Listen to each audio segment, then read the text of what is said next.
오늘 말씀의 제목을 같이 한번 해볼까요? 시작. 후일에 너희 자손이 묻거든. 후일에 너희 자손이 묻거든. 오늘 말씀의 한 소절입니다. 후일에 너희 자손이 묻거든. 뭐라고? 대답하라 라고 말씀하시죠.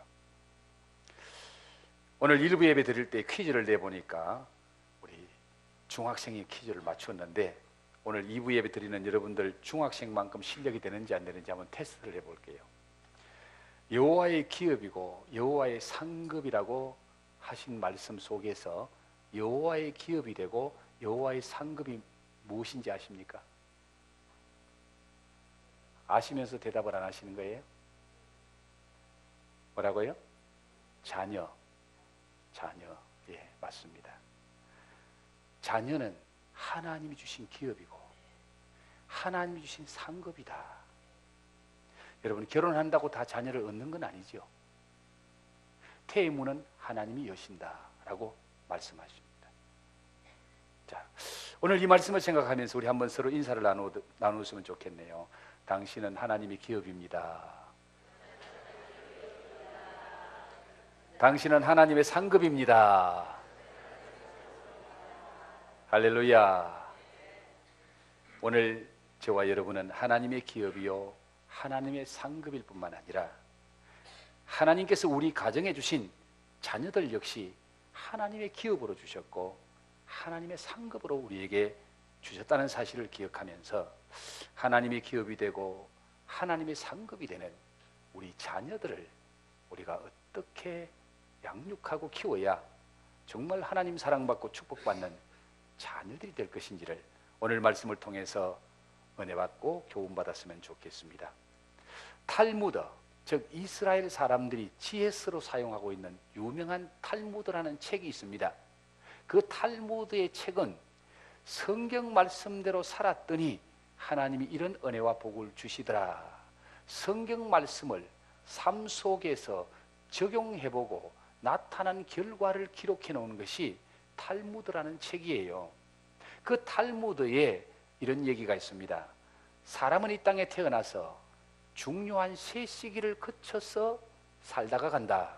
그 중요한 세 시기는 첫 번째는 소년기가 있고 두 번째는 청년기가 있고 세 번째는 장년기가 있더라. 그 소년기의 삶은 부모를 위한 삶을 살고 청년기의 삶은 자기를 위한 삶을 살고 장년기의 삶은 자식을 위한 삶을 살더라라고 기록되어 있습니다. 우리 어린 청소년들은요, 어떻게 하면 엄마 아빠를 기쁘시게 할까? 그런 마음으로 공부하고 그런 마음으로 살아요. 그래서 엄마 아빠에게 칭찬만 받으면 그 친구들은 너무 좋아해요.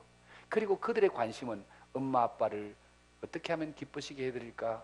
엄마 아빠에게 어떻게 칭찬을 받을까? 그게 관심이에요. 공부 열심히 하는 것도 자기를 위해서 하는 게 아니고 엄마 아빠를 기쁘게 하려고 공부 열심히 하는 거예요.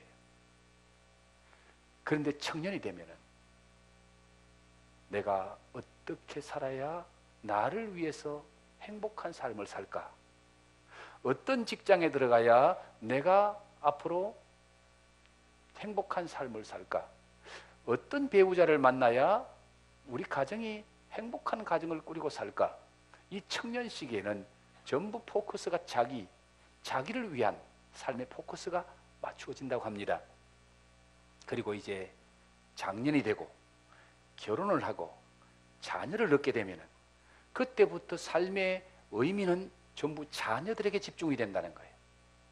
하나님이 선물로 주신 자녀, 하나님이 기업으로 주신 자녀, 하나님이 상급으로 주신 자녀, 이 자녀를 어떻게 키워야 될까? 이 자녀와 함께 어떻게 살아야 행복할까? 모든 장년들의 생각과 삶의 의미는 자식들에게 있다는 겁니다. 그럼에도 불구하고 실상은 이 자녀를 어떻게 키워야 될 것인가? 이 자녀를 어떻게 양육해야 될 것인가는 잘 알지 못한다는 겁니다. 철학의 빈곤을 느낀다는 거예요. 불행하게도 그리스도인에게도 예외는 아니라는 사실입니다. 세상 사람들만 그런 것이 아니고 우리 예수 믿는 사람들도 세상 사람들보다 많은 좋은 자료들을 가지고 있음에도 불구하고 우리 자녀들을 제대로 키우는 그 무엇인가를 알지 못하고 있기 때문에 답답한 건 똑같다는 거예요. 이런 문제에 있어서 이스라엘 백성들은 성경에 나타난 가장 훌륭한 본보기 중에 하나이기도 합니다. 성경은 이스라엘 백성들의 역사에 초점을 두고 있습니다. 그러나 그것은 다른 민족을 소외시켰다는 의미는 아닙니다. 오늘 우리들에게 바른 교훈을 주기 위해서 성경은 이스라엘을 선택했다라고 말합니다. 그래서 고린도전서 10장 11절 말씀에 보면은 이런 말씀이 나오고 있습니다. 방송실 한번 같이 읽어볼까요? 시작. 그들에게 일어난 이런 일은 본보기가 되고 또한 말세를 만난 우리를 깨우치기 위하여 기록되었느니라. 자, 이 고린도전서 10장에 들어오면은 어떤 말씀이 기록되나 하면은 이스라엘 백성들이 출애굽해서 광야에서 40년 동안 살았던 것을 요약해서 말하고 있습니다. 그 핵심이 뭔가 하면은 광야에서 살 때 그들은 불평하고 원망하고 시비하고 그래서 하나님을 기쁘시게 하는 것이 아니라 하나님을 노엽게 하는 삶을 살았다는 거예요. 그래서 불평하고 원망하다가 심판하시는 하나님께 다 심판을 당하고 광야에서 쓰러져 죽은 것이 이스라엘 백성들의 역사라는 것을 성경이 말하면서 오늘 11절 말씀에 그 이유를 말합니다. 그들에게 일어난 이런 일은, 그들에게 일어난 이런 일이 뭡니까? 원망하고 불평하다가 하나님의 심판을 받고 광야에서 죽은 이런 일은 본보기가 되고, 본보기가 되고, 요 말이 전에 쓰던 성경에는 거울이 되고 그랬습니다. 예? 이런 일이 거울이 되고 또한 말세를 만난 우리를 깨우치기 위하여 기록되었다. 구약 성경의 이런 기록들은 오늘 말세를 만난 우리들을 본보기로 삼고 깨우치려고 하나님이 이 말씀을 기록해놨다는 겁니다. 그러므로 우리는 오늘 구약 성경 여호수아의 성경을 통해서 오늘 우리에게 이 말씀이 거울이 되어야 됩니다. 이 말씀이 본보기가 되고 이 말씀을 통하여 우리가 깨우침을 받아야 된다는 말씀입니다. 토인비라는 유명한 철학자가 있죠. 역사학자. 이 토인비가 이스라엘 민족을 향해서 이렇게 말합니다. 세계사에 있어서 하나의 경이요 기적이다. 이스라엘 민족사를 보면은 세계사에 경이라고 말할 수밖에 없고 기적이라고 말할 수밖에 없다라고 말합니다. 왜 그렇습니까? 지난 2000년 동안 이스라엘은 예수님을 십자가에 못 박은 죄로 그 나라가 망합니다. 이스라엘 백성이 지구촌에 세계에 뿔뿔이 흩어져 살아요. 나라가 없어져 버렸습니다. 그리고 그 가운데 유대인 나치에게 독일 나치 정부에게 히틀러에게 유대인이 600만 명이 살해를 당합니다. 여러분 고양시가 얼마예요?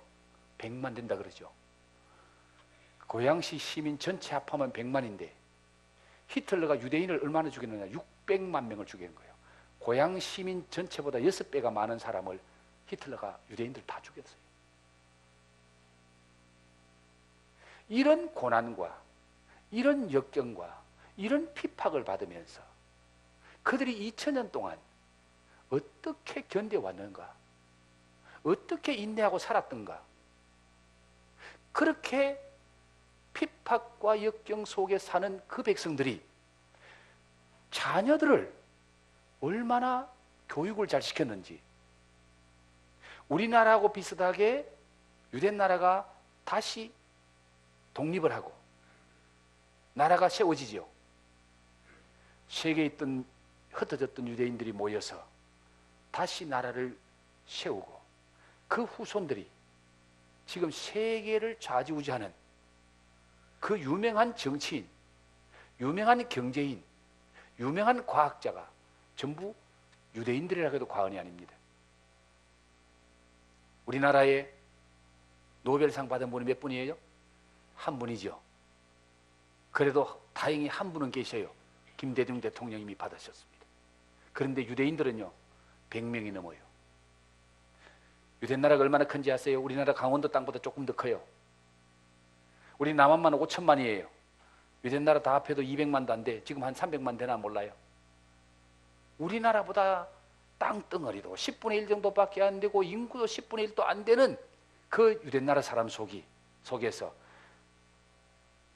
노벨상의 3분의 1 이상이 유대 나라 사람이 다 받습니다. 유명한 정치인, 과학자, 의사들, 유명한 재벌가 다 유대인들입니다. 세계를 움직이는 브레인이 유대인들입니다. 어떻게 도대체 무엇이 유대인들을, 이 민족을 이렇게 만들고 있을까요? 어떤 역사가는 이 이스라엘 민족을 연구해 봤더니 이 이스라엘 민족의 가슴 속에 다른 민족이 모방할 수 없고 흉내낼 수 없는 뜨거운 열정의 피가 흐르고 있더라는 거예요. 이스라엘 민족 가슴 속에 뜨거운 열정의 피가 흐르고 있는데 그것을 두 수레바퀴에 비교해서 표현을 했습니다.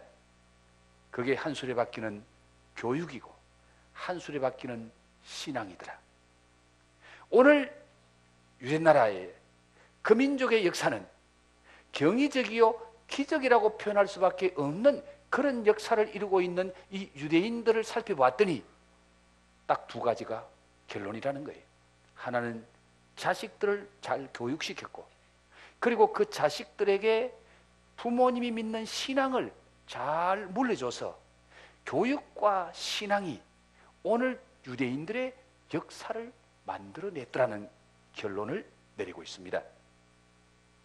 그런데 오늘 저와 여러분이 함께 본 이 말씀 속에 유대인들이 어떻게 교육했는지, 유대인들이 어떻게 신앙생활을 했는지가 다 나와 있는 말씀이에요. 그리고 한 교육학자가 교육을 잘 받게 되는 그 요소를 세 가지를 말했습니다. 그 세 가지가 뭔가 하면은, 첫째는 교육받을 기회가 주어져야 되고, 두 번째는 교육할 때 상징을 사용할 때 교육이 제대로 되고, 그리고 세 번째는 교육은 일관성 있게 반복해야 교육이 되더라. 그런데 이 교육학자가 말했던 이 세 가지 요소가 오늘 저와 여러분이 본 이 성경 말씀 속에 다 있다는 거예요. 그걸 생각하면은 정말 소름이 끼칠 만큼 하나님 말씀 속에 인간을 어떻게 교육해야 될 것인가가, 인간들에게 무엇을 가르칠 것인가가 다 기록되어 있다는 겁니다. 오늘 이 말씀을 통해서 우리가 도전받으면서 정말 우리에게 선물로 주시고 하나님의 기업으로 주신 자녀들을 어떻게 양육하고 그들에게 어떻게 신앙의 유산을 물려줘야 할 것인가를 한번 생각해 봤으면 좋겠네요. 먼저 이스라엘 백성들의 자녀 교육에 대한 열의를 함께 살펴보려고 합니다. 이스라엘 백성들은 자녀 교육에 대한 열정이 대단합니다. 특별합니다. 자, 이스라엘 백성들은 자녀들에게 그들의 삶의 모든 여정이 자녀들의 교육을 위한 교육 재료로 사용했다는 거예요. 그래서 모든 사람들이 교육을 받을 기회를 줘야 되는데 이스라엘 백성들은 자기들의 삶 자체가 자녀들을 교육하는 그 일과 항상 관계 있는 삶을 살았다는 것을 오늘 성경이 우리에게 말씀해 주고 있습니다. 그래서 유대인들은 명절이든지 어떤 행사든지 그들의 삶의 모든 어떤 프로그램 속에 항상 자녀 교육을 생각한다는 거예요. 이스라엘 백성들이 요단강을 건넜습니다. 오늘 본문 말씀의 바로 배경이죠. 요단강을 건너서 그들이 이제 막 요단강 언덕에 올라오려고 할 그때에, 야, 우리 앞에 불가능의 요단강이 이제 갈라졌구나. 이제 우리가 큰 문제를 하나 해결했구나. 이제 좀 안심해도 되겠네. 하는 그 순간에 여호수아는 12지파의 대표 하나씩을 뽑아라. 그리고 그 12지파의 대표가 제사장이 언약궤를 메고 서 있는 저 요단강 한가운데 들어가서 큰 돌 12개를 가지고 요단강 한가운데 돌비를 세워라. 그리고 나올 때는 빈손으로 나오지 말고 어깨에 큰 돌을 하나씩 메고 밖으로 나와라. 그래서 12지파가 대표로 뽑은 그 사람들이 메고 나온 이 돌을 그들이 나와서 첫 번째로 텐트 치고 첫 번째로 머물렀던 길갈이라는 곳에 돌탑을 쌓았습니다. 요단강 한가운데 돌탑을 쌓고 그리고 그들이 있었던 길갈에 돌탑을 쌓았습니다. 왜? 무엇 때문에 여호수아는 그 엄청난 요단강을 건너는 힘든 일을 하고 이제 그들이 좀 안도하고 쉬어야 될 그때에 무거운 돌을 메고 나와서 돌탑을 쌓게 했나요? 돌탑을 쌓게 한 이유가 뭡니까? 자, 오늘 성경 말씀에 보니까 뭐라고 말합니까? 후일에 너희 자손이 묻거든. 아버지, 이 돌탑을 왜 쌓았어요? 이 돌무더기는 뭐예요? 그렇게 후일에 너희 아들, 딸들이 묻거든, 너희 자녀들이 묻거든, 너희 자녀들에게 오늘 이 돌탑의 내용을 말해줘라. 오늘 이 돌탑의 유래를 말해줘라. 그리고 너희 자녀들이 알고 깨닫도록 교육시켜라. 돌탑을 쌓은 것은 다음 세대 자녀들에게 교육의 재료로 사용하려고, 자식들을 교육하려고 돌탑을 쌓도록 했다라는 것을 오늘 성경이 우리에게 말씀해주고 있습니다. 자, 그런데 후일에 너희 자손들이 묻거든, 이 말씀이 오늘 본문 말씀에 있는 게 아니에요. 출애굽기 12장 25절에서 27절 말씀을 한번 보게 되겠습니다. 자, 방송실 한번 띄워주세요. 같이 한번 읽어볼까요? 너희는 여호와께서 허락하신 대로 너희에게 주시는 땅에 이를 때에 이 예식을 지킬 것이라. 이후에 너희의 자녀가 묻기를 이 예식이 무슨 뜻이냐 하거든. 너희는 이러기를 이는 여호와의 유월절 제사라. 여호와께서 애굽 사람에게 재앙을 내리실 때에 애굽에 있는 이스라엘 자손의 집을 넘어사 우리의 집을 구원하셨느니라 하라 하매 백성이 머리 숙여 경배하니라. 자, 이 말씀이 무슨 말씀인가 하니까 이스라엘 백성들은 유월절이라는 특별 예식을 행합니다. 그들의 명절이 되기도 했습니다. 그런데 그 유월절은 양을 잡아서 그들의 사는 집에 문에다가 양의 피를 발라요. 그리고 집안에서는 선나물을 먹고 누룩을 넣지 않는, 이스트를 넣지 않는 순수 밀가루 반죽만 해서 빵을 구운 그 밀가루 덩이, 수제비 같은 그 빵을 그들이 그날 먹습니다. 그때의 자식들이 묻습니다. 아버지, 양을 잡아서 왜 문설주에 피를 왜 대문간에 왜 피를 바릅니까? 그리고 맛있는 빵, 맛있는 떡 먹어야 되지 왜 이스트도 넣지 않고 부풀게도 넣지도 않고 맛없는 이 빵, 맛없는 이 밀가루 수제비 같은 밀가루 떡을 왜 우리가 뜯어 먹습니까? 나물도 달큰하고 맛있는 고소한 나물 먹어야 되는데 왜 이 선나물 먹습니까? 그렇게 묻거들랑, 네 자식들이 그렇게 묻거들랑 이걸 설명해 줘라.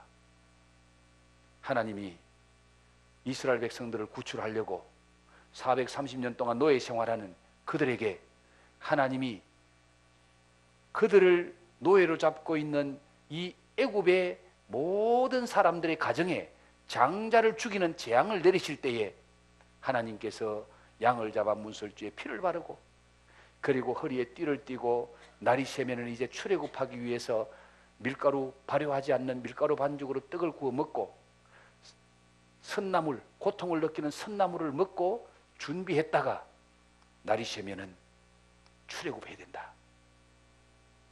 하나님이 애굽을 재앙을 내리고 애굽의 모든 장자를 벌하실 때에 이 유월절 예식을 행한 이스라엘 백성들에게는 재앙이 넘어갔다. 그래서 유월했다, 넘어갔다, 패스오버했다. 그래서 이 유월절을 지켜야 되는 거야. 이 유월절은 하나님이 우리를 구원하신 증거야. 이걸 자식들에게 가르치라는 거예요. 훗날에 네 자식들이 왜 이걸 하느냐고 묻거들랑 유월절의 내력을 말하고 하나님이 이 백성을 구원했다고 가르쳐주고, 그래서 그 자식들로 하여금 구원의 하나님을 잊지 않도록 가르쳐라.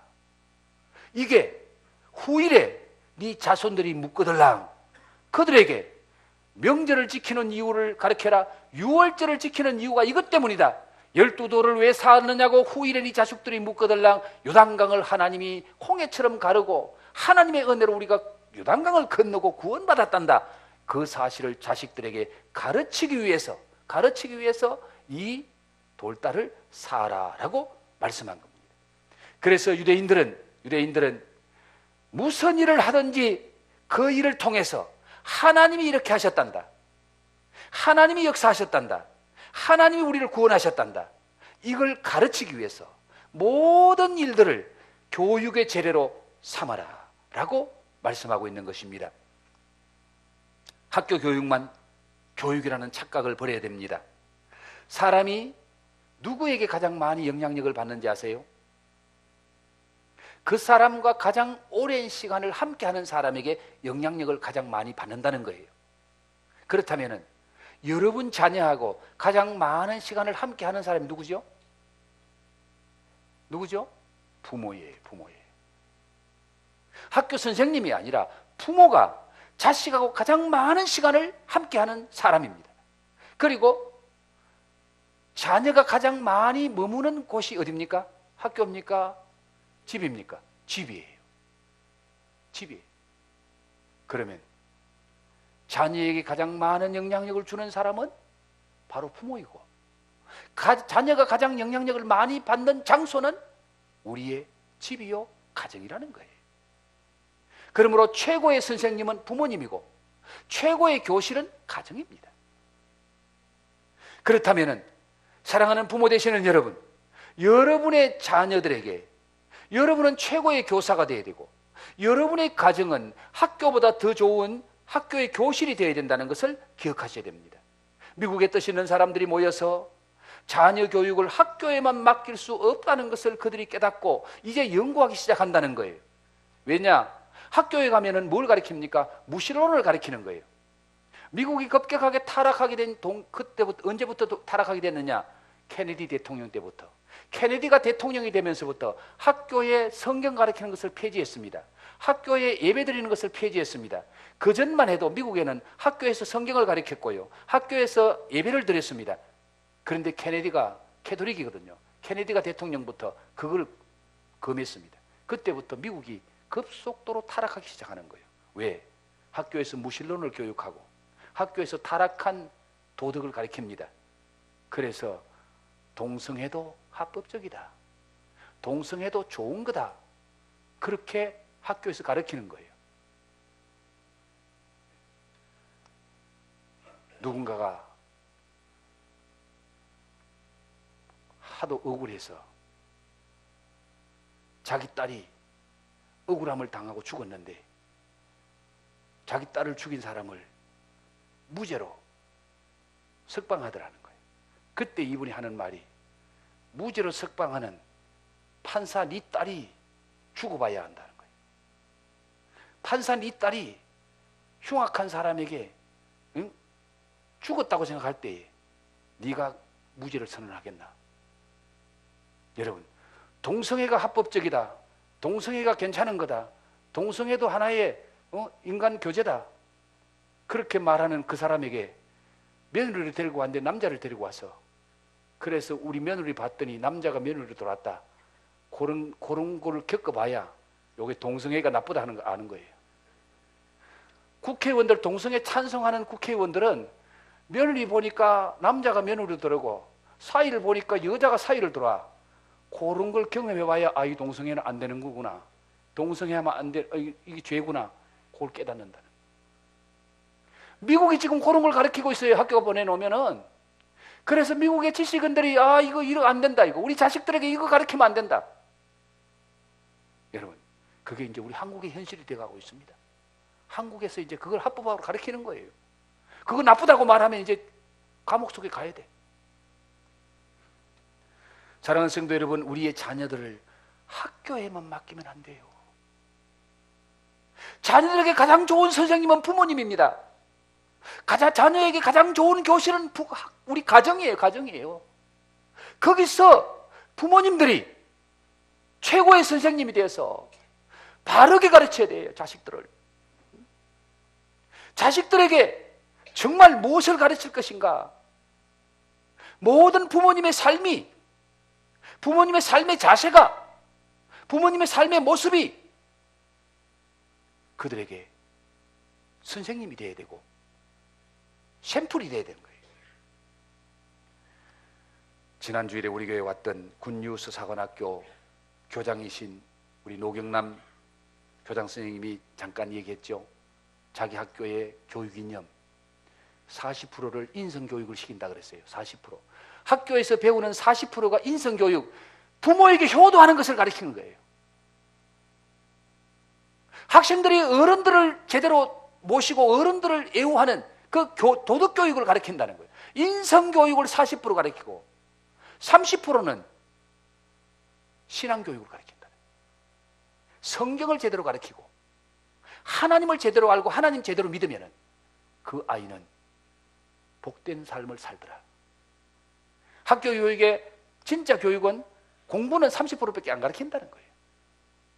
30%만 가르쳐도 다 대학 가려면 대학 가고 좋은 대학도 가더라는 거예요. 중요한 것이 인성교육이고 신앙교육인데 오늘 예수 믿는 저와 여러분의 마음속에도 우리 자녀들은 학교에서 지식만 가르치는 거, 지식 좀 더 가르쳐주는 걸 그걸 원하고 있고, 그래서 학교가 모자라서 학원까지 보내잖아요.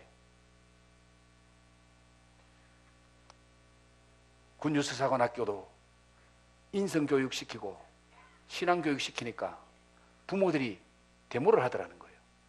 우리 아이들을 보내놨더니 공부는 안 시키고 맨날 봉사활동하고 지체장애자들 도와주러 가고 노인들 밥 나눠주러 가고 그런 거 시키니까 학생들 공부 안 시킨다고 데모하더래요. 그러나 우리 자녀들이 세상 지식 공부하는 것보다 부모 공경하는 거 이거 바로 배워야 되고요. 어른들 존경하는 거 바로 배워야 되고요. 불쌍한 이웃 도와줄 줄 아는 자녀를 키워야 되고요. 그리고 하나님을 제대로 알고 신앙생활을 제대로 하면요, 그 자녀들을요 하나님이 지혜 주시고요, 공부도 잘하게 하시고요, 세상에서 똑똑하게 바로 살게 만들어 주시더라는 거예요. 그 신뢰가 바로 이스라엘 백성들입니다. 이스라엘이 그렇게 가르치는 거예요. 우리는 우리가 가진 신앙과 성경을 통해서 그 무엇과도 바꿀 수 없는 우리의 사랑하는 자녀들에게 어떤 교육을 가르치고 있습니까? 여러분의 말 한마디, 여러분의 행동, 여러분의 삶의 모습, 여러분의 삶의 태도, 그 모든 것이 자녀들에게 귀감이 되고 자녀들의 모델이 되어야 되고 자녀들은 부모들의 삶을 통해서 더 많은 걸 배우는 겁니다. 가정의 내력이라는 게 있지요. 아버지가 부모가 술 중독이 되면요, 자식들은 아버지 보면서 나는 절대 술 안 먹을 거야 그런 생각을 수백 번 한다 그래요. 그런데요, 그 자녀가 자라면 반드시 또 술 중독자가 된다는 거예요.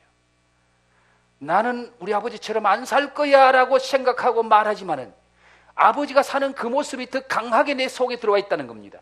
자기도 모르게 나중에 보니까 자기도 술 먹고 있고 술 중독자가 되더라는 거예요. 이게 교육의 효과입니다. 여러분, 말하는 것보다 삶의 모습을 보고 배우는 거예요. 삶의 모습을 보고. 사랑하는 성도 여러분, 여러분의 모든 삶이 자녀들의 교육이 된다는 사실을 기억하고 여러분의 삶의 모습을 보고 배우는 자녀들이 바로 자랄 수 있도록 좋은 선생님, 좋은 가정 되기를 주의 이름으로 축복합니다. 그리고 유대인들은 상징을 사용해서 자녀들을 교육했습니다. 자, 학교에 가면 선생님들이 시청각 교재를 많이 사용합니다. 낮은 클래스일수록 우리 꿈나무 교회는 설교할 때마다 가르칠 때마다 그림이나 어떤 시청각 교재를 항상 사용합니다. 왜 사용하지요? 귀로 듣는 것보다 눈으로 보고 들으면 그것이 마음속에 더 많이 깊이 인상 깊게 새겨진다는 겁니다. 자, 오늘 이스라엘 백성들은 이스라엘 백성들은 어떤 교육 기자재를 사용했나요? 귀로만 듣게 하는 것이 아니라 기념비를 세워놓고 그걸 눈으로 보고 알게 하고 그 상징적인 교육 자재를 가지고 자식들을 교육했는 거예요. 12돌탑을 쌓아놓은 것은 후일의 자식들이 아버지 이게 뭡니까? 그 돌탑을 보고 물을 때에 실제적인 실물 교육을 시키기 위해서 눈에 보이는 교육 재료로 삼기 위해서 돌탑을 쌓으라고 말씀한 겁니다. 예수님은 누구보다도 탁월한 교사의 모본을 보여주셨습니다. 예수님이 가장 힘드는 시간 언제였을까요? 바로 십자가 지시기 전날 밤입니다. 십자가 지시기 전날 밤에 예수님이 가장 힘들고 어려운 그날 밤 그 시간, 이제 사랑하는 제자들과 마지막 만찬을 합니다. 이 마지막 만찬을 하고 끝나면은 예수님은 십자가 지고 죽어야 돼요. 그런데 그 마지막 만찬 시간에 예수님이 뭘 하지요? 떡을 떼주면서 제자들에게 떡을 받아 먹어라. 잔을 들어서 잔을 나누어주면서 이 잔을 받아 마셔라. 이 떡은 너희를 위한 내 살이다. 이 잔은 너희를 위하여 흘리는 내 피다. 떡을 먹을 때마다 나를 기념하고 잔을 받을 때마다 나를 기념해라. 이것을 내가 오는 그날까지 해라. 보십시오. 예수님은 죽음을 앞에 놓고도 마지막 만찬을 하면서도 그 만찬의 떡과 잔을 가지고 제자들에게 교육하는 거예요. 그 떡과 잔을 가지고 제자들에게 상징물로 주면서 이 잔은 너희를 위한 피다. 이 떡은 너희를 위해서 찢는 살이다. 이 잔을 받아 마실 때마다 이 떡을 먹을 때마다 누구를 기념해라? 나를 기념하라. 예수님을 기념하라는 말이 무슨 말입니까? 예수님의 십자가를 기념하라는 겁니다. 너희를 위해서 죽은 십자가를 생각하라는 겁니다. 예수님을 기념하고 자기를 위해 죽은 예수를 바로 믿으면은 우리 하나님이 그 자녀를 축복해 주시고 믿음에서 떠나지 않게 하시고 잘 되게 해주신다. 그래서 우리 예수님은 내가 올 때까지 반복해서 이것을 하라고 말씀하고 있습니다. 자, 미국에서 한국인과 유대인의 삶을 비교해 보면은 한국인은 너무너무 부끄럽다는 거예요. 2세, 3세들이 하는 말이 아버지 나는 한국 사람입니까? 미국 사람입니까? 그렇게 묻는다는 거예요. 자기 정체성이 어떻게 보니까 한국 사람인 것 같고 핏줄은 한국 사람인데 지금 살기는 미국에 살고 있어. 그래서 자기가 한국 사람인지 미국 사람인지 헷갈린다는 겁니다. 그게 우리나라 2세, 3세들의 현실이라는 거예요. 그런데 유대인들은 절대로 안 그렇다는 거예요. 유대인들은 철저하게 2세, 3세가 아니라 5세, 10세로 내려가도 유대인들은 유대인으로 산다는 거예요. 우리 한국 사람은 이민 2세, 3세 가면요 한국말 다 잊어버려요. 한국말 몰라요. 유대인들은 2000년 동안 나라 없이 떠돌아다녔습니다. 2000년 후에 모이니까 유대인들은 유대말을 다 하고요. 2000년 후에 모였는데 그들은 유대 글자를 다 사용하고 있어요. 그래서 2000년 후에 독립했을 때에 유대인들은 자기 나라 말로 말할 수 있었고 자기 나라 글을 쓸 수 있었다는 사실입니다. 이게 보통 민족하고 다르다는 겁니다. 여러분, 우리나라는 부모는 한국말 하는데 자식은 한국말 몰라. 그게 현실이에요. 유대인들은요, 미국에 살아도 철저하게 유대인으로 산다는 겁니다. 자식들에게 너는 유대인이라 그걸 바로 가르친다는 거예요. 그래서 미국의 문화를 바꿔놓는데요, 유대인들은 명절이 되면 학교에 안 갑니다. 6월절 되면 6월절을 지키기 위해서 학교에 안 가요. 유대 사는 지역의 학교의 절반 이상이 유대인들이면은 유대인들이 6월절 자기들의 명절을 지키기 위해서 부모들이 자식을 학교에 안 보내고 자기들의 명절을 지킵니다. 그러면 그날 학교의 문을 닫는다는 거예요. 왜? 학생 절반 이상이 학교에 안 나오니까. 그날 학교 문을 닫아. 그럼 미국 사람들도, 미국 자식들도 그날은 공부 안 해. 왜? 유대인들이 절반 넘는 학생이 학교 안 오기 때문에. 자, 그때 미국 학생들이 뭘 생각할 것 같습니까? 야, 유대인들은 왜 학교 안 오지? 오늘 왜 학교 오는 날인데 학교 안 오고 저들은 뭐 하지? 아, 그들의 유월절 잔치를 한단다. 유월절을 지킨단다. 그럼 그 유월절이 뭘지? 저들이 구원받은 날이고 해방된 날이고 출애굽한 날이란다. 그래서 미국에 있는 미국의 자녀들도 유대인들 때문에 유월절이 뭔지를 생각해보고 유대인들이 지키는 명절을 생각하게 되고 유대인들은 왜 저렇게 살지? 그럼 우리는 어떻게 살아야 될 것인가? 유대인들을 통해서 문화가 바뀌어진대요. 삶의 모습이 달라진대요. 우리나라 사람은 조금만 살면 미국 사람 속으로 다 휩쓸려 들어가 버립니다. 그러나 유대 사람들은 미국 속에 살아도 절대로 미국화되지 않고 자녀들을 철저하게 자기 민족의 정체성을 교육하고 바로 가르치는데, 바로 상징물을 통해서, 유월절을 통해서 너는 유대인이야, 장막절을 통해서 너는 유대인이야, 하나님이 이렇게 너희들을 구원해서, 하나님이 너희들을 이렇게 오늘 인도해서 그걸 가르쳐준다는 겁니다. 그래서 그들은 어떤 장소에 있든지 늘 하나님을 생각하고 하나님을 배우고 하나님 안에서 살 수 있도록 그렇게 부모님의 소중한 경험을 자식들에게 보여주고 가르쳐주는 그 교육 속에서 살기 때문에 유대인들은 유대인답게 산다는 겁니다. 그리고 유대인들은 일관성 있게 자녀를 교육합니다. 부부가 함께 자녀를 교육할 때에 아버지와 어머니가 서로 다른 견해를 가지고 있으면 자식들은 헷갈립니다. 아버지가 지금 자식들에게 야 이놈아 그렇게 살면 안 돼 하고 아버지가 지금 자녀들 꾸짖고 교육하는데 엄마가 여보 당신 너무하네, 뭘 그걸까 그래, 엄마가 자식 편 들어버려요. 그럼 이 자식은 이제 헷갈리기 시작하는 거예요. 아버지가 하는 말이 맞나 엄마가 하는 말이 맞나, 아버지는 나를 잘못했다고 책망하는데 엄마는 괜찮다고 말하는데, 그러면 이 자식은 어디에 무슨 기준으로 살아야 돼요? 아버지는 지금 날 미워해서 지금 나를 이렇게 말하지. 아버지가 자식을 교육할 때에 엄마는 절대로 자식 편 들면 안 돼요. 입을 다물고 있든지 아빠 편 들어야 돼요. 그래야 교육의 기준이 있어요. 일관성 있는 교육이 돼야 돼요. 반대로 엄마가 자식들을 지금 교육하고 있어요. 엄마가 자식들 잘못했다고 말하고 있어요. 그럴 때 아빠가 하는 말이 여보 뭘 그가 자꾸 그래, 그럴 수도 있지. 그래 버리면요 교육이 안 돼요. 그럴 때는 아빠는 입을 다물고 있든지 엄마 편이 돼줘야 돼. 그래야 자식들이 이건 잘못된 거구나, 이렇게 살면 안 되는 거구나, 자식들이 분명하게 배운다는 겁니다. 그런데 우리는 어때요? 아빠 엄마가 일관성 있게 말하지 않습니다. 특별히 할머니 할아버지 밑에 자라면 버릇이 없어요. 왜? 할머니 할아버지들은요 자식들이 손자들이 잘못해도 책망을 잘 안 합니다. 부모들이 책망하면은 손자 손주 편 들어줘요. 그건 안 되는 거예요.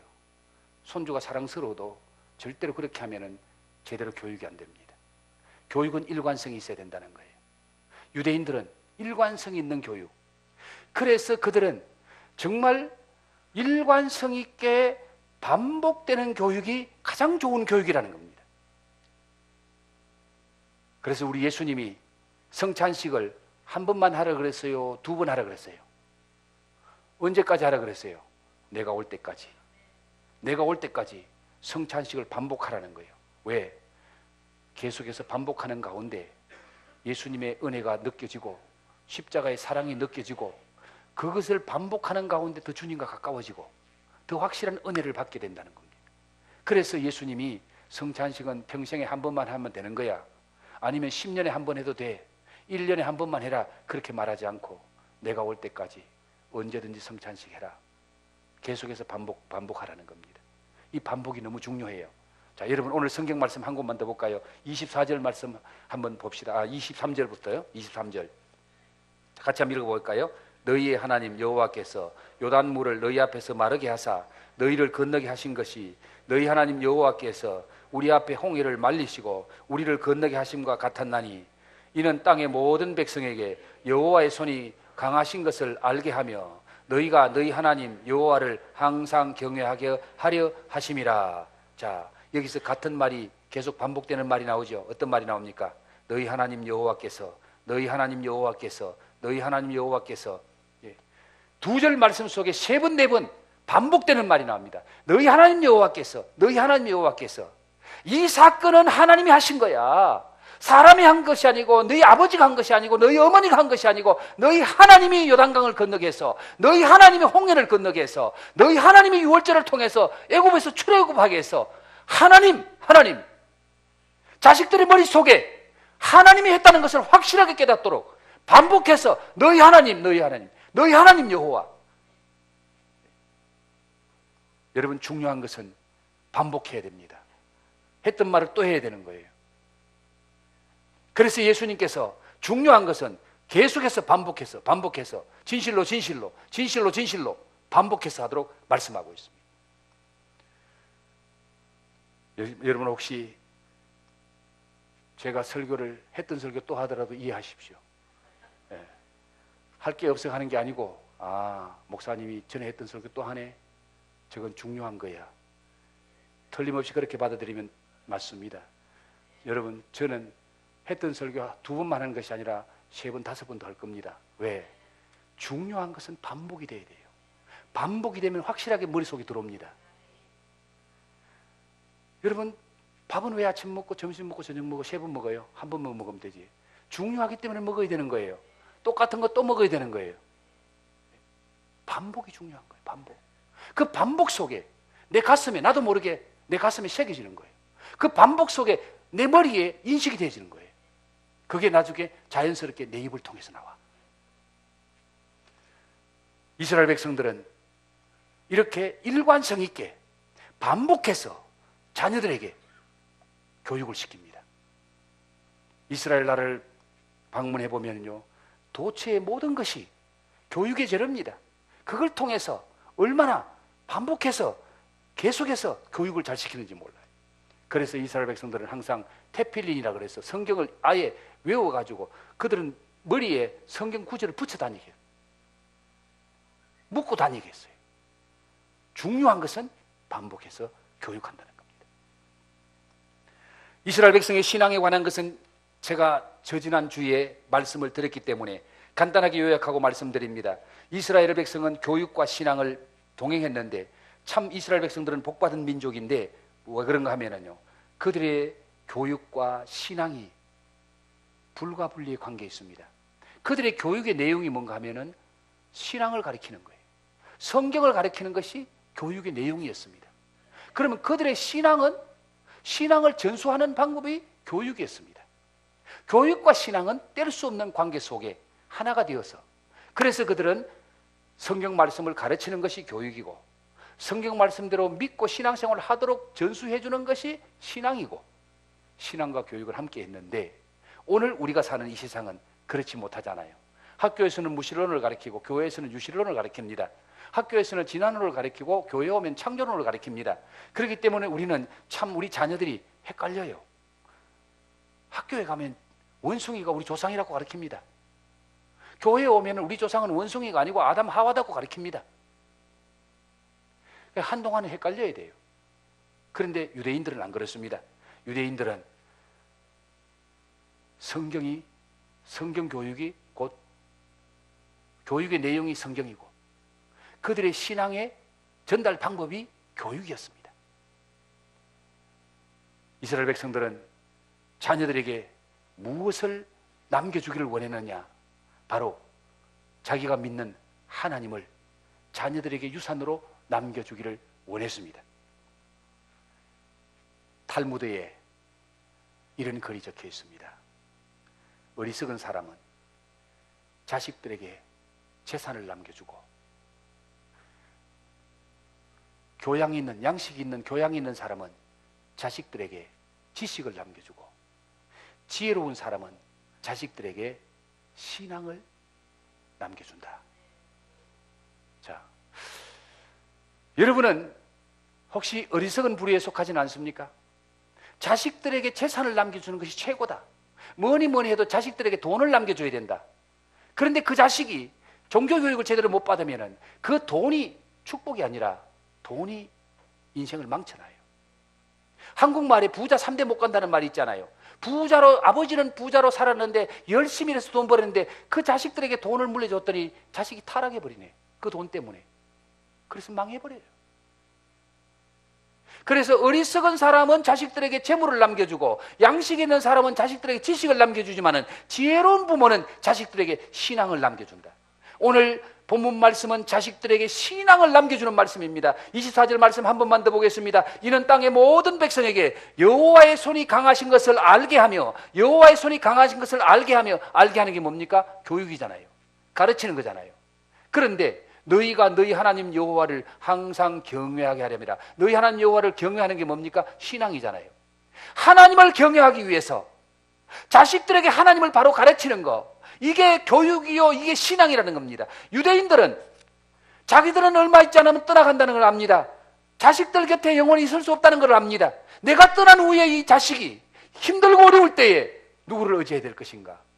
부모는 떠나갔습니다. 누구를 찾아야 됩니까? 누구를 의지해야 됩니까? 부모보다 더 잘해줄 수 있는 하나님을 찾고 하나님을 의지하도록, 하나님에게 내가 믿었던 하나님, 자식들에게 내가 믿었던 하나님, 그분을 유산으로 남겨주면은, 신앙을 유산으로 물려주면은 그 자식은 하나님의 보호하심과 하나님의 은혜와 하나님의 축복을 받으며 사는 복된 인생이 된다는 것을 유대인들은 알기 때문에 자식들에게 신앙을 유산으로 남겨주려고 최선을 다했습니다. 마지막 한 구절만 봅니다. 역대상 28장 9절을 한번 보십시다. 역대상 28장 9절 같이 한번 읽어볼까요? 시작. 내 아들 솔로몬아, 너는 내 아버지의 하나님을 알고 온전한 마음과 기쁜 뜻으로 섬길지어다. 여호와께서는 모든 마음을 감찰하시고 모든 의도를 아시나니 내가 만일 그를 찾으면 만날 것이요 만일 내가 그를 버리면 그가 너를 영원히 버리시리라. 자, 앞절로 돌아와서 9절 앞부분 보여주세요. 내 아들 솔로몬아, 지금 누가 이렇게 말하죠? 내 아들이면 솔로몬의 아버지 누구예요? 다윗입니다. 다윗이 지금 아들 솔로몬에게 유언하는 장면이에요. 아들 솔로몬에게 유언을 뭐라고 말하는 거예요? 내 아들 솔로몬아, 너는 네 아버지의 하나님을 알고, 다윗이 죽기 전에 사랑하는 아들 솔로몬에게, 야, 너는 나를 바로 알아야 돼. 내가 임금이어서, 내가 이 나라를 잘 다스려서, 내가 어떻게 이 나라를 잘 다스리는지 너는 네 아버지에게 배워야 돼. 네 아버지를 잘 알아야 돼. 다윗이 지금 그렇게 말합니까? 누구를 알아야 된다고 말합니까? 네 아버지가 믿었던 하나님을 바로 알아야 된다는 거예요.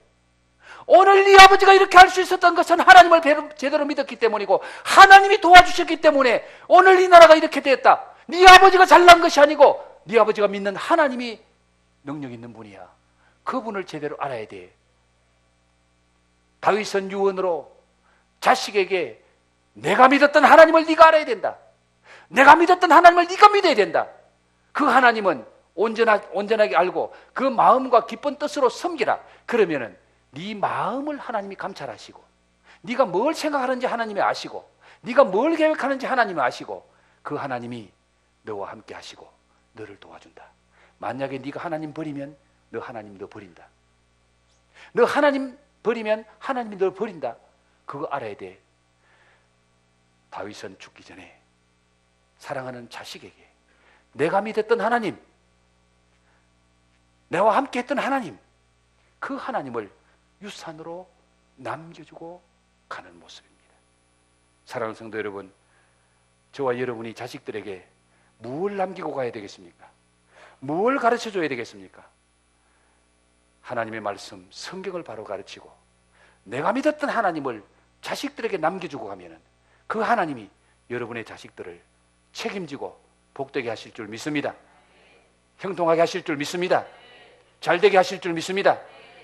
그런 부모 되기를 주의 이름으로 축복합니다. 기도하겠습니다. 하나님,